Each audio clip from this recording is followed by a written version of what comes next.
அவர் வந்தத பாத்தீங்களா? இப்ப பாத்துட்டே இருங்க, வந்த உடனே வெப்பாரு அவரு. வருவார் பாருங்க, அவர் எதை வைக்கிறாரோ அதை வாங்கிக்கங்க. ஐயோ பயமா இருக்குதியா? உங்க 3 பேருக்கு வைக்கிறேமா. என்னதுடா வைக்கிற? உனக்கு எந்த பணியர் கூட வைக்கிறேமா? அப்படி தெளிவா சொல்லுடா. எங்க நாங்க எங்க போறோம் தெரியுமா? நாங்க பெண்கள் எல்லாம் சேர்ந்து மலர்வன சோலைக்கு செல்ல போகிறேங்க. இது வரைக்கும் ஆனா பிறந்து மலர்வனத்தையே பார்த்தது இல்ல, பார்த்தது கிடையாது. அதல பெண்கள் கூட போன பாக்கணும்னு ஆசைப்படுறேம்மா. ஆனா அறிவு கட்ட அறிவு என்னம்மா உனக்கு புத்தி எங்கனா இருக்குதா? அது மலர்வனம் என்பது பெண்களுக்கு மட்டும் சொந்தமான வனம். அங்க பெண்கள் மட்டும் தான் போகணும். வந்த பூக்கானா கிடையாது. பெண்கள் போனா அங்க இருக்கிற குளக்கரையில நாங்க ஆடை எல்லாம் சுத்தமா கழுத்து வச்சுட்டு குளிப்போம்.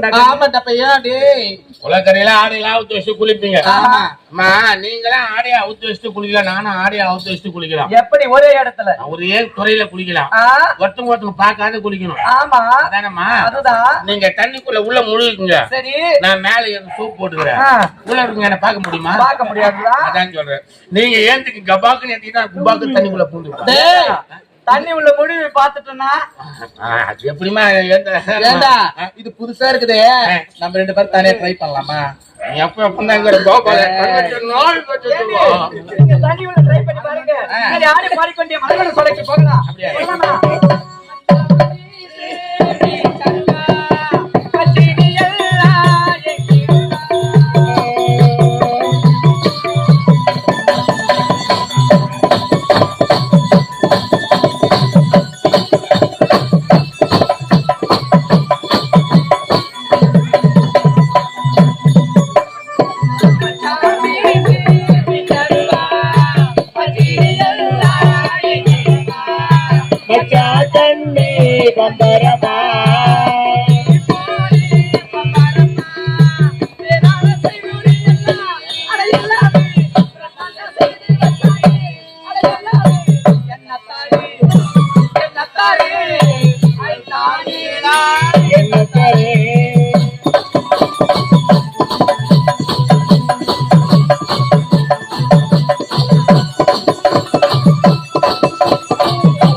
இந்த இருக்கின்ற அழகையெல்லாம் பார்த்து ரசித்து விட்டோம்.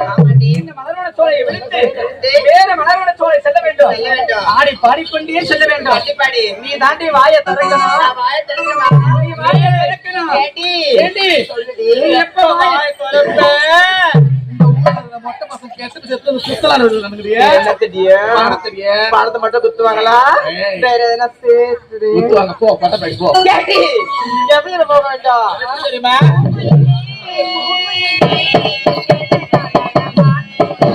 எத்தனை நாளா நான் காத்திருந்தேன்,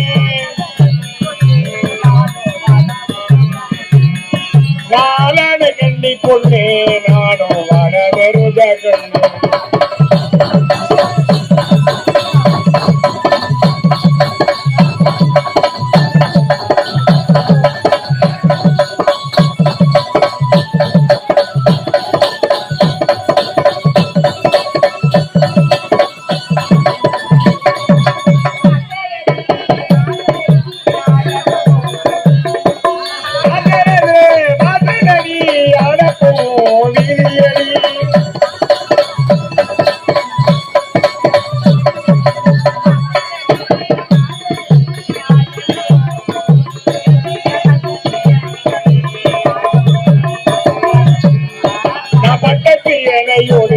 நானும் பந்தயமா போட வந்தேன்.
அவனை சொன்னேன். யார சொன்ன? அவனை சொன்னேன். எவனை சொன்ன?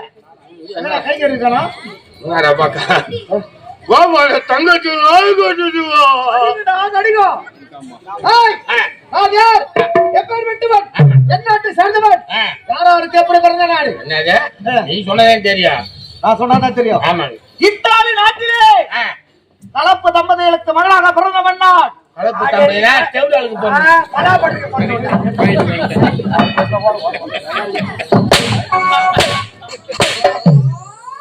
கேட்டு வாங்க.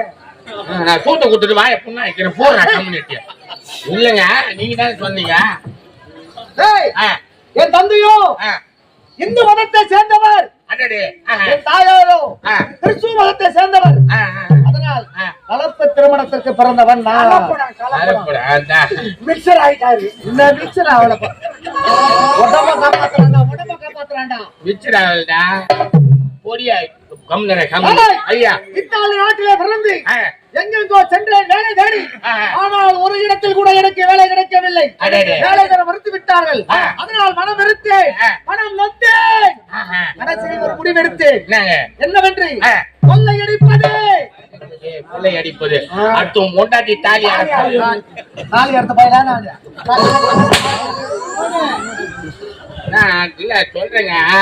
ஆனா அத்தும் பொண்டாட்டி தாலி அறுத்தது நம்ம குடும்பம், நம்ம பொண்டாட்டி கழுத்துல கொத்தும் கோலை மட்டும். கொத்தும் கோலையுமா உலகாக போறாங்க. உலக தாலி தான் வைக்கணும்.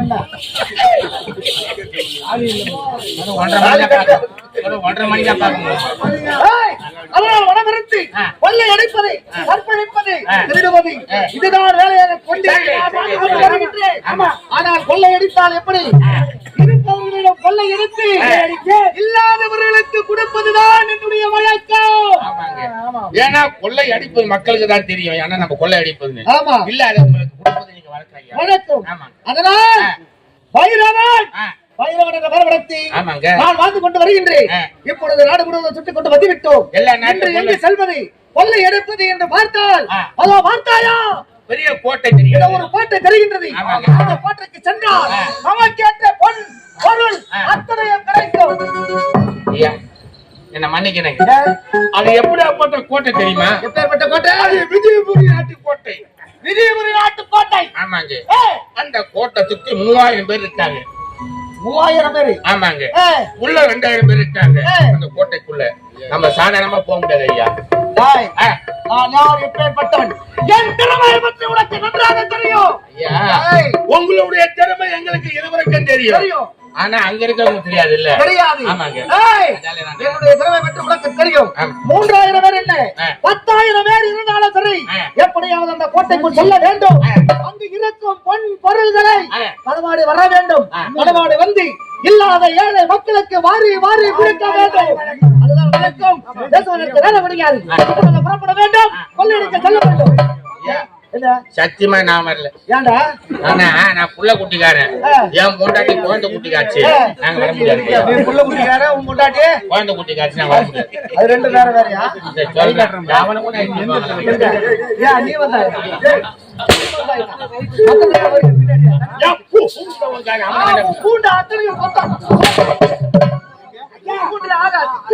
என்னால வர முடியாது.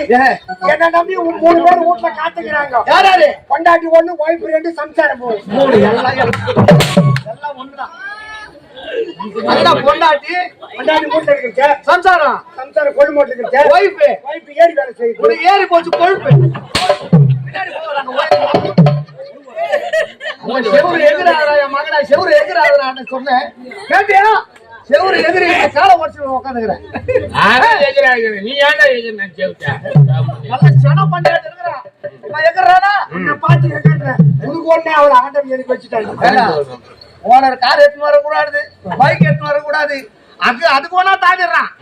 ஆனா செவுரு எகிறானா என் மகன் செவுரு எகிற மாட்டான். பங்கு மட்டும் கேளு. போயிட்டு வந்தா வாங்க மாட்டாரு. சும்மா போடுவாரு. 300 ரூபாய் போடுது. ஐயா அது கூட கிடையாது. காலைல கொடுத்து அதில் ஐயா நான் நீங்க போயிட்டாங்க. இருவரும் வரப்போவது கிடையாது. நீங்கள் இருவரும் வரவில்லை என்றால் பரவாயில்லை. நான் தனியாக செல்கின்றேன். அந்த கோட்டைக்கு சென்று அங்கு கிடைக்கும் பொருள் அத்தனை கொள்ளையடித்து வருகின்றேன். நான் வரும் வரை பத்திரமா நான் பாத்துறேன். ஆகட்ட புறப்படும்.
கன்னித்தமிழ் நாட்டிலே காவலராய் உருவத்தையும் ஒவ்வாப்பினையும் தெரு வகையும் சேராது இயல்பது நாடு என்ற முப்பால் சக்தியை கருத்து ஒப்பாகவே இந்நாட்டுக்கு கொற்றவராகவே செங்கோலட்சி வாய்ந்தவர்கள்.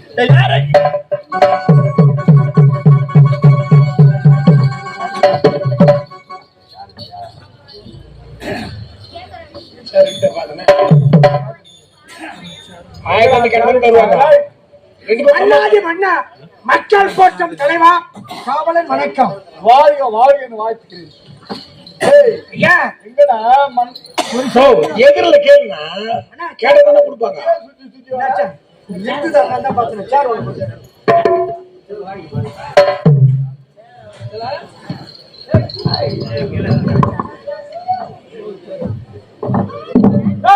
என்ன வேணும் காலத்தாமதம்? வீட்டுல பெரிய போராட்டமா போச்சுங்க. என்னடா போராட்டம்? எந்த நேரம் வீட்டுல அடிச்சுக்கணும் குடிச்சுக்கணும் காய்ச்சிக்கணும் இதே போராட்டம் தான். அடிச்சுக்குவாங்க பிடிக்குவாங்க இல்ல பிடிச்சுவாங்க அடிச்சுக்குவாங்க. அது என்ன கடிச்சுக்கின்னு வலுவில கூட நடிக்கிறாங்க வலுவில குடிச்சு கடிக்கிறாங்க. எப்படி ஆட்சதி அண்ணன் பொண்டாட்டி குடிச்சு காய்ச்சது ஏன் பொண்டாட்டி? இது எங்க நடந்தது? காலையில குழாய்க்கு தண்ணி பிடிக்க குழாய் எடுத்து வைக்கிறாங்க. தண்ணி பிடிக்கும் போது என்ன கலாட்டா என்ன நடக்குதுன்னு தெரியல.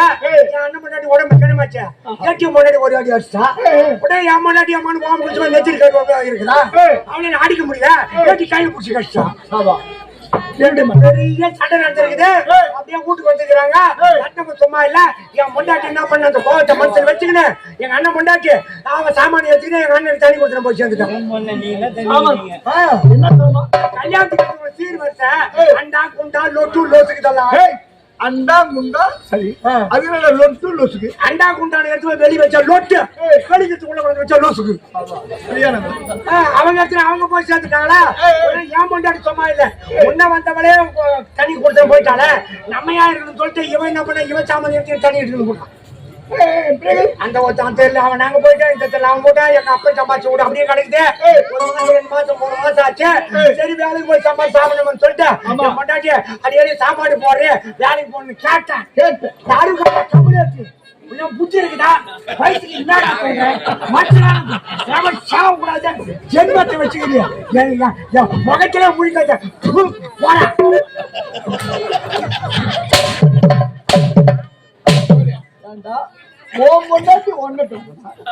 இங்க வந்து என்ன வந்து கை பாவனை கேட்டா ஏன் இந்த மாதிரி கேக்குற அசிங்கமா இருக்குதுன்னு இல்ல இப்படியே தீனி தூண்டு போய் நடக்குது. ஆமா தீனி மாடு மாதிரி உலக்க மாதிரி இருக்குது. அவ கேக்குறாங்க அவ கேக்குறாங்க என்ன கேட்டா உடனே தனி கொடுத்துட போயிட்டான்.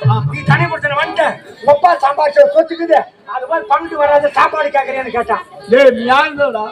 உங்க அப்பா சம்பாதிச்ச சொத்து இருக்கு சாப்பாடு கேக்குறீங்க ஏண்டா உங்க அப்பா சம்பாதிச்ச சொத்து எவ்வளவு? ஒன்னும் அதிகம் இல்லைங்க.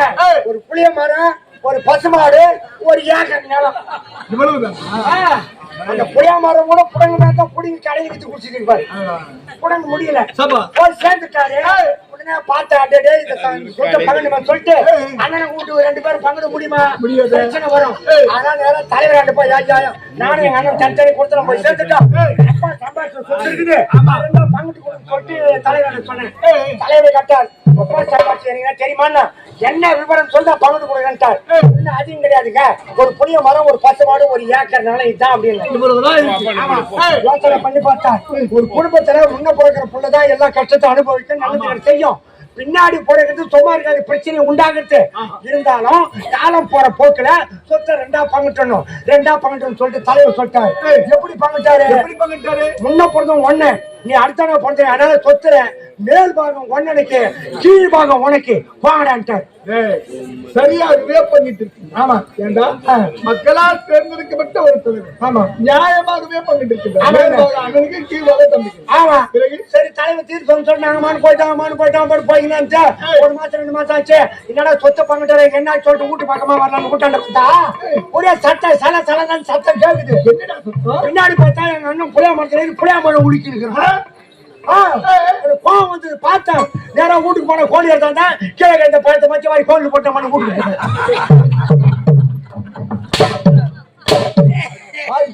மேல் phone பண்ணி. அவன் பிள்ளைய மயத்தை உழுக்கிறான். அதனால வாய்ப்பாடு நீ ஏன் நோவாத வந்து எல்லாத்தையும் வாய்ப்பாடு மட்டும் தெரியும். ஏங்க தலைவருக்கு அங்க தீர்ப்பு சொன்னாரு, மன்னனுக்கு மேல் பார்க்க உனக்கு கீழ் பார்க்கனாரு, மரத்து மேல இருக்கிறவங்க அவனுக்கு சொல்லிட்டான், மரத்து உனக்கு கீழ் வந்த யாருக்கு சொல்லிட்டான்.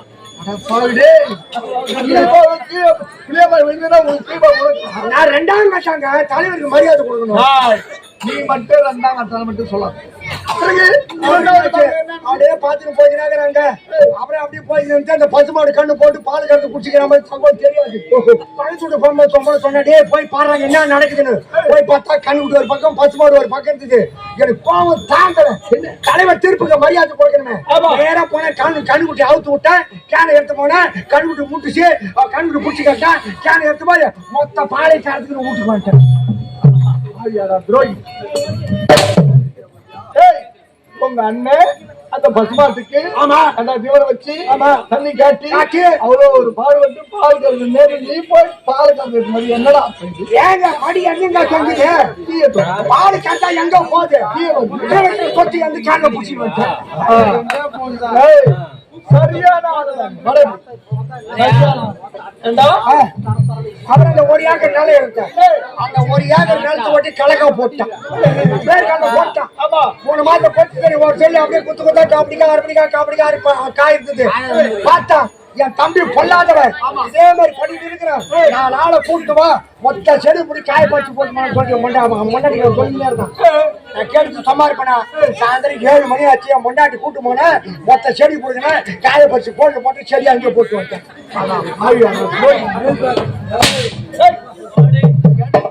உங்க அண்ணன் கைனி உண்டு தண்ணி பாய்ச்சி பேர்களை போட்டு ஏண்டா அந்த மவுஸ் எடுத்து நேரத்தை அவன் அனுபவிக்கின்ற நேரத்துல நீ நோவாது அவனுக்கு பண்ணுக்கு மேல செடியில வந்து மன்னிக்கிற காய் ரோகி அந்த நன்றி கட்டுவனே ஏண்டா உங்க அண்ணன் அனுபவிக்கின்ற நேரத்துல நீ எல்லாத்தையும் அப்புறம் வேற தலைவராட்ட போனா நீங்க பங்கிட்டு சொன்ன மாதிரி பங்கிட்டு விட்டீங்க, நான் எந்த சொத்தை அனுபவிக்கிறேன், மொத்தம் என் தம்பி தான் சாப்பிடுறான், நீங்க தீர்ப்பை மாத்தி சொல்லி எனக்கு பணிக்க வடிச்சேன். சொன்னாரா சொன்னாரு, நான் சொன்ன மாதிரி உன் தம்பி பிரச்சனை பட்டான் பாச்சா, ஆனா தீர்ப்பை மாத்துறேன். ஏற்கனவே உனக்கு மேல் பாகம் சொன்ன உன் தம்பி கீழ்பாகன்னு, இப்ப உனக்கு கீழ்பாகம் உங்க தம்பிக்கு மேல் பாகம் போங்கடான்ட்டாரு. நான் என்ன பண்ண போறேங்க,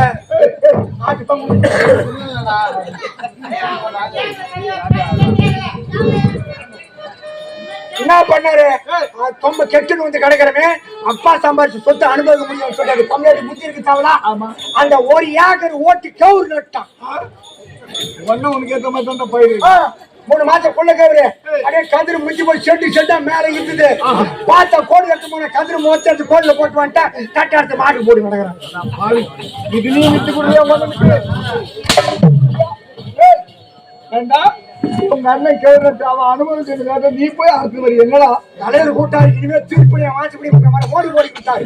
நீ வந்து பாரு தீர்ப்புக்கு, நீ கீழ்பாக்கம் தான் போவேன். நான் எதுக்கு மகனை கொன்னுடுவோம், இந்த கதையே போடவே கொன்னுடுவோம். நீ எப்பேற்பட்ட நாடு நாடு விஜயபுரி நாடு. இந்த விஜயபுரி நாட்டிலே இந்த விஜயபுரி நாட்டிலே விஜயவர்மன் என்ற பெயர் மடங்கு வாழ்ந்து வருகிறது.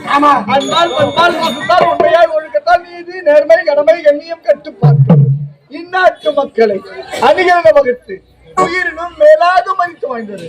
மக்களுடைய குறையை கேட்கிறேன். குறை இருந்தா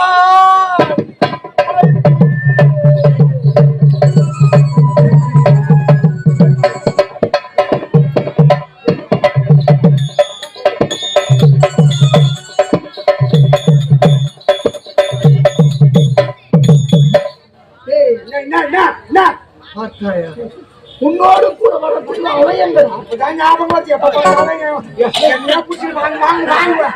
வேலைக்காரன் 1000 பேருக்கு கூப்பிட மாட்டேன். நான் தான் உனக்கு பார்க்கணும்.